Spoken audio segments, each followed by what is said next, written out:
Hello, everyone. I'm Lynn Cremona for YogaUOnline, and I'm here with Dr. Cynthia Price. As a massage and somatic psychotherapist and a researcher, Cynthia is actively engaged in finding ways to enhance and facilitate interoceptive awareness in her clients. And we all in the yoga community are also very interested in that topic, which made it seem really a great fit to have Cynthia come and talk to us about it. Cynthia has created or worked on an approach that she calls mindful awareness in body-oriented therapy, or MABT, during 20 years of practice. And during that time, she's worked with people in lots of difficult situations who've lost connection to their bodies due to stress or trauma or chronic pain, or things of that nature. So Cynthia, welcome, and thank you for coming and talking with me today. Thanks for having me. Can we just start by talking about what a somatic psychotherapist does that is different from what a psychotherapist does? How does that art work? Sure. I mean, really, it's about paying attention to the body and helping clients access their emotional experience as it emerges from a more bodily place. So it's just having a somatic orientation in psychotherapy, and more psychotherapists are integrating that into the way they work. So with somatic, would you say that that means there's an element of physical involvement with the work that you're doing?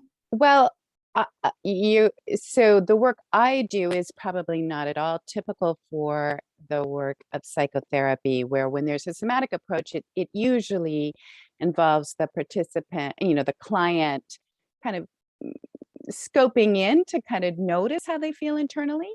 And we're doing that in the approach that I use, but our approach also uses touch, which most psychotherapists do not use because they're, it's not their training. It's not their training, and it's not their lane. Yeah, and that's, there's a little more wiggle room there now too than there used to be, but in general, that is the case. And so there are people who are dually trained to use touch, or they're in a position where they can use touch. They're physical therapists, they're nurses. So there are some legal ramifications to using touch, right? Depending on your licensure. Yeah. So anyway. So this term, mindful awareness in body-oriented therapy, do you have a quick sort of elevator speech about what that approach is? Sure. What we were just talking about? Yeah. So this particular approach that I developed grew out of my experience in private practice, where I trained a massage therapist and I trained in psychotherapy, and I was combining them. And so it involves psychoeducation, and it involves touch, and it involves mindfulness to teach people fundamental skills of really developing their capacity to attend to interoceptive experience. So their inner awareness of sensory experience. It's physical experience inside their bodies, emotional experience in their bodies. So, and I know that also you're a researcher. And as a researcher, precision is important. So in the yoga community, we do use these terms a lot: body awareness, mind-body connection, interoception. Is there some precision that you could apply to some of these terms? Because I know that there's a bit of overlap, but they don't all mean, they're not interchangeable, correct? There's a lot of overlap. There's a lot of overlap between both approaches and what happens when you use these terms, right? So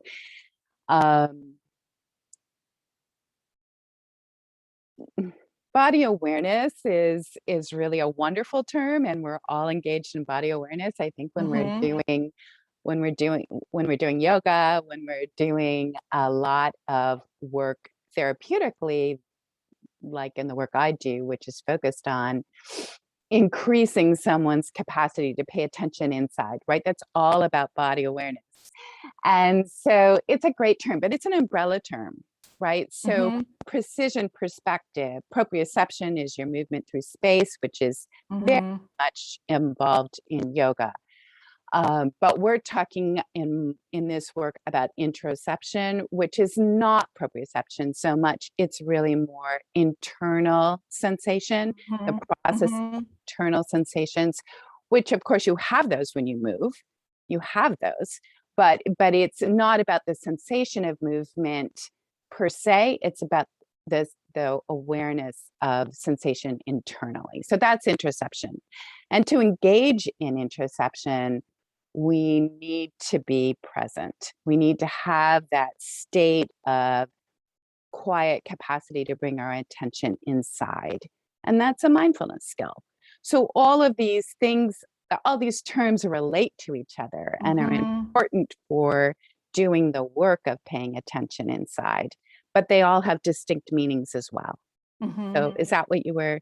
Yeah, that's kind of what I was in. As you were talking, I was regretting that I didn't throw the word embodiment in there as well, because it also goes kind of under that same umbrella. But let's go with interoception for a moment, because I think that is still a little bit vague for people.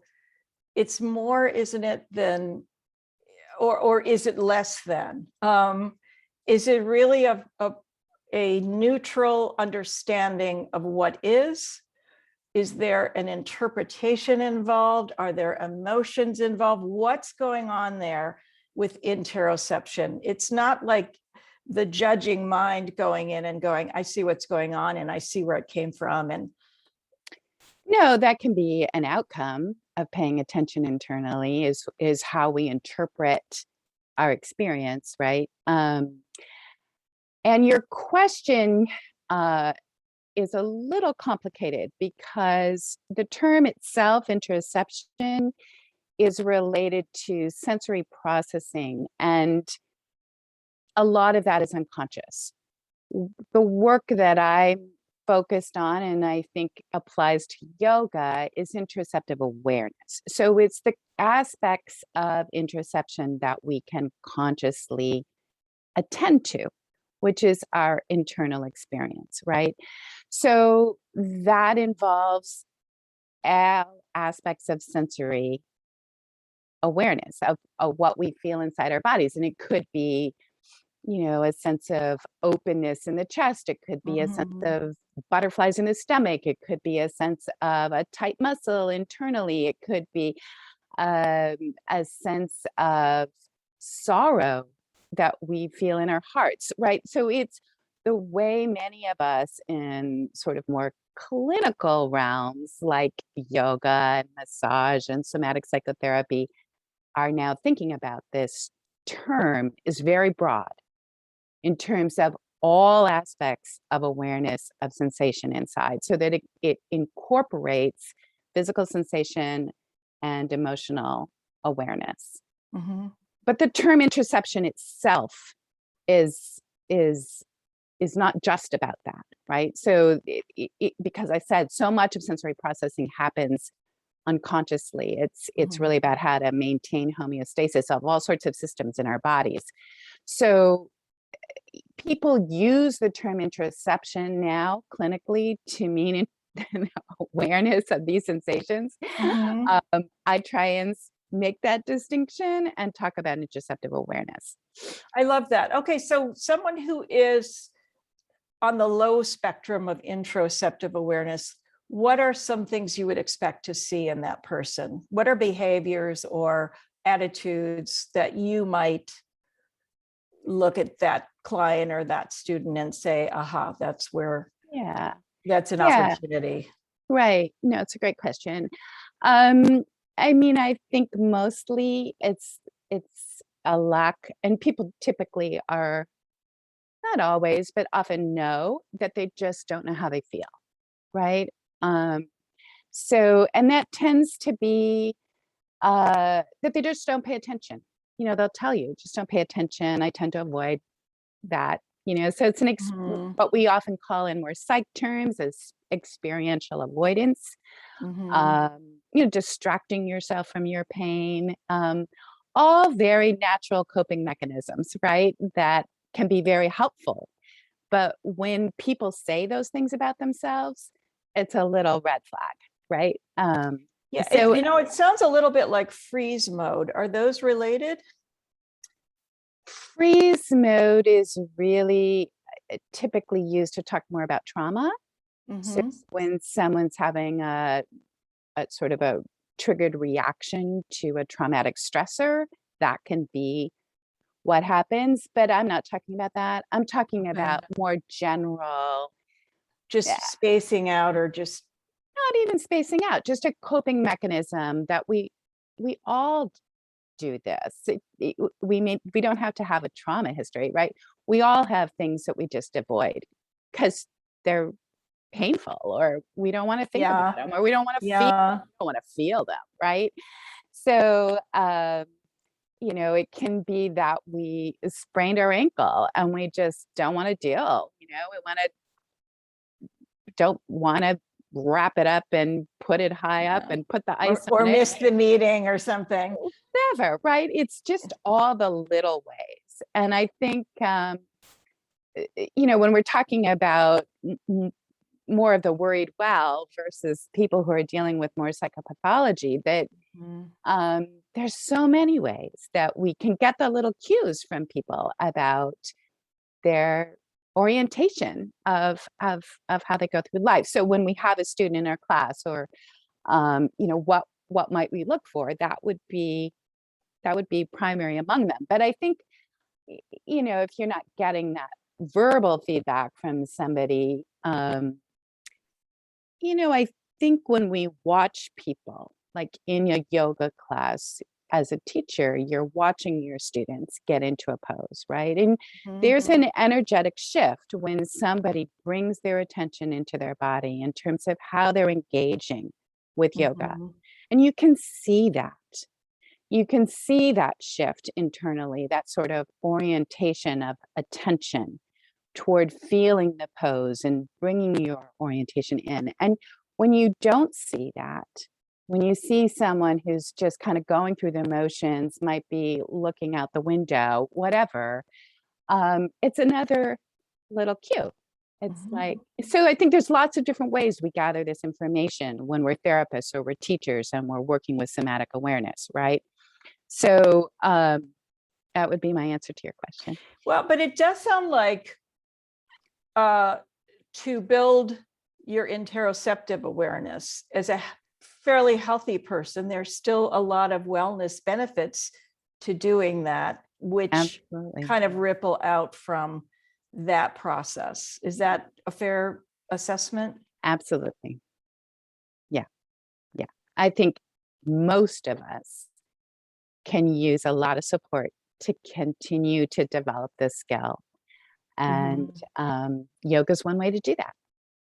So, what are some of the tools in yoga specifically? I know you mentioned mindfulness, and that can be brought into a practice. And certainly now I want to bring my embodied term back. But the way that I understand how people use that term is to be fully present when you're doing, for example, an asana practice, that can build that interoceptive awareness. Is that a fair? Yes, absolutely. Yeah. So, but then how do you facilitate that level of presence, that awareness of internal sensation as a teacher or in your own work, practicing in your home? Um, how do we help ourselves? How do we help our students? And I think that's a lot about, um, if we're teaching, it's about how we use our words to guide our students' awareness, right? And maybe you go over, if you're someone who uses touch to help individual students in the class, and you can put a hand on a part of the body and say, sort of encourage someone to bring their attention into that place in their bodies. So there's lots of little ways to really support this. What are some of the obstacles, though, to you mentioned, I'm going to use the yoga term, aversion. I can do it in a really simple way. I had an accident and I have a lifelong aversion to doing certain kind of back bends. They're going to hurt. They're the ones I need, but so I would call that aversion. What are some of the obstacles that both students and teachers might encounter when they're trying to build interoceptive awareness? Well, as an individual practicing, like in your example, you've got certain kinds of movements that might be uncomfortable. So there's always the knowing whether it's going to be helpful or harmful to do a certain movement. But if you know it won't be harmful, or even if it won't be comfortable, so it won't be comfortable and it won't be harmful. Right?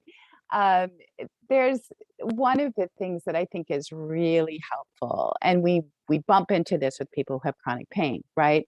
Is how can we bring our awareness into that region of the body that's uncomfortable?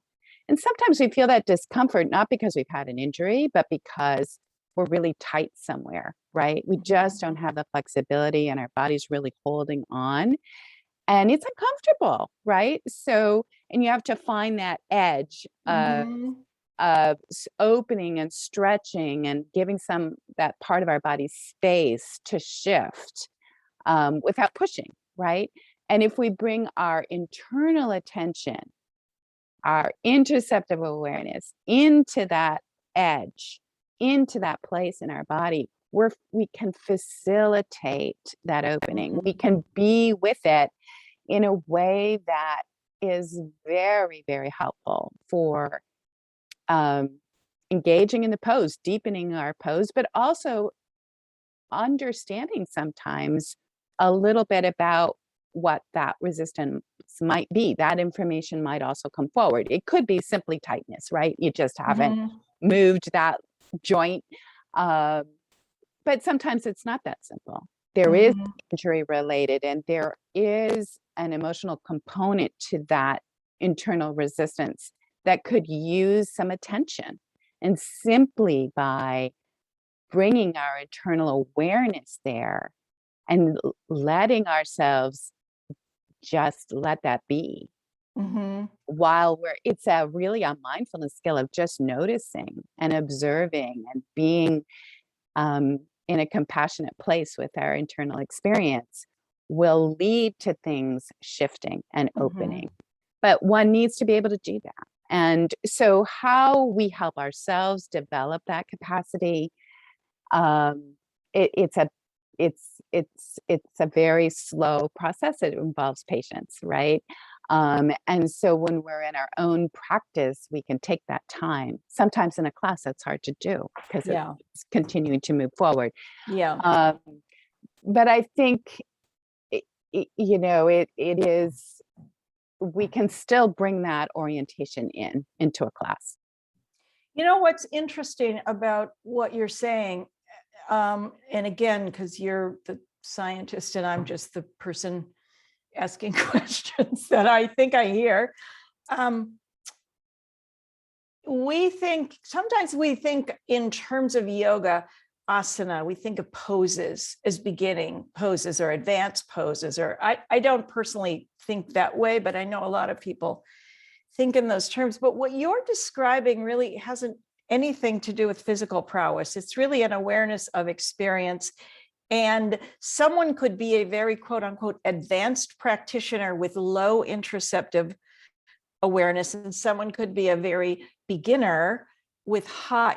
Am I right about that? Yeah, that you are. They're not wedded. Dependent on each other. Yeah. Yep. So is that a skill that you're bringing into the classroom throughout the class, or is that a moment in the class where you're taking us time for mindful? Like, how are we introducing that as practitioners? Well, I'm not a yoga teacher, so but I have taken lots of yoga classes. So there are people who could probably answer that question better than I, but I would say that if this is an orientation you want to develop in your students and integrate it into your class, that one can do it consistently throughout as a thread, and the level of that would vary depending on your class, depending on your orientation, depending on what you're doing in the class. But from my perspective, it absolutely is a significant part of deepening the practice of yoga, and it's extremely helpful for that purpose and all of the ways in which yoga is relevant for health. So that's my perspective. There are going to be people for whom this isn't really something they care that much about, right? There's all different kinds of yoga teachers, just like there's all kinds of therapists. So, it has to be something that matters to the teacher, and the teacher has to have some skill themselves. You can't teach something you don't know how to do, right? So, the teacher needs to develop this or already be very highly skilled in this region to really facilitate this in their students. So if I could ask you one more question about just on the research side, because I know that not just yoga teachers, but the world is very interested in interoception right now, maybe because lots of people are walking around after 2 years of pandemic with very low body awareness because they've been sitting watching Netflix and working in their office. But is there any kind of new research that's coming out on this area that excites you? That anything that you've read lately, or any new aha moments that have emerged recently in the data, in the research that you've seen? Well, there's a lot of research, it's true, that's happening, and it's happening in different disciplines. So there's both imaging research in neuroscience, as well as more clinical research, which is what I do, where we're looking at whether we can teach these skills, people learn them, and it improves their health.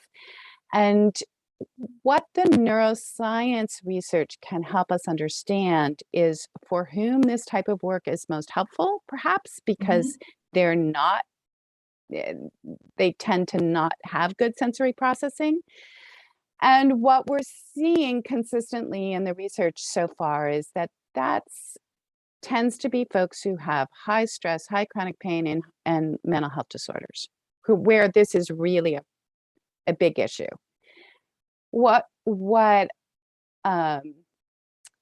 And that but this piece around plasticity in the brain, how do we learn this? What are the various ways that people can learn these skills, and how do they impact health is really just beginning. So that's the research I do, and we're certainly seeing that we can teach these skills, that people improve, that it's related to emotion regulation. And the very first study that's really showing plasticity in the brain in response to learning these skills is soon to be published. Awesome. which comes out of a collaboration that I did with Norman Farb, who does imaging research in Toronto, Canada. So I think there's lots of other exciting research showing these kinds of implications for teaching these skills to people, but we need a lot more. And we need the coming together of these disciplines, the neuroscience and the clinical care. And so, although it's an emerging science and there's been a lot of focus on this, there's still a lot we don't know. And so it sounds like a really interesting rabbit hole to have fallen into, though. I mean, it's been my work all along. It's just kind of shifted in terms of some of the focus, but the overall, yeah, stay. So you're going to be teaching a class for us on Mhm. kind of on this, connecting to your wisdom body, yoga as a gateway to interoception and embodied living. Are these the kinds of things that we've been talking about that you'll be covering in the class, or what will you be doing in the class? Yeah, they What might are. we hope to learn from this Yeah. experience? So there's two separate classes or webinars, and the first one is really focused on some of these things you were asking me about, definitions of things and sort of what does the neuroscience help us understand, but more conceptually, what is interoceptive awareness and how do we experience it internally and its relevance for yoga. And this second webinar goes more into my research. What is this approach that I developed and what does it show? And trying to make those connections to the again for yoga practitioners and teachers, in terms of the health benefits of learning these skills and the ways in which we can incorporate simple aspects of teaching fundamental skills of interoceptive awareness into our practice and teaching. So that's what I'm trying to do. Now you're saying the separate webinars, but I think what you mean is there's 2 sessions, yeah, there's lectures, right, and there's a practice. Right, but exactly. So it's all in the same course. It's not Yes. separate courses. So they're just 2 different Yes. focuses of the, it sounds, and is it going to be something that everyone can appreciate, whether they're a yoga teacher or a practitioner? It sounds like what you're saying is if I am just somebody who studies on my own at home, I would still benefit from upping my interoceptive awareness game. Oh, sure. And the whole idea, is really just to understand why, is what do we know that supports the importance of learning interoception? And that's really what the class is about. Awesome. Well, I'm looking forward to it. Thank you so much for, I know that we just scratched the surface. It sounds like there's a lot more to be said. So I'm looking forward to learning more. Yeah. I think, the class is more conceptual and research focused. I think what people actually experience, and there's a little of that in the class in terms of sort of what people learn when they're engaged in learning this, especially people for whom it's unfamiliar. That's where we could have even more literature and more presentation, because it speaks to the real life experience of people. But anyway, yeah. Well, we'll put that on your to-do list for the next 20 years. Exactly. Exactly. Cynthia, thank you so much for spending some time with me, and I'm looking forward to your course. Thank you for having me. So we'll see you soon in this same space. Great. Bye-bye, everyone.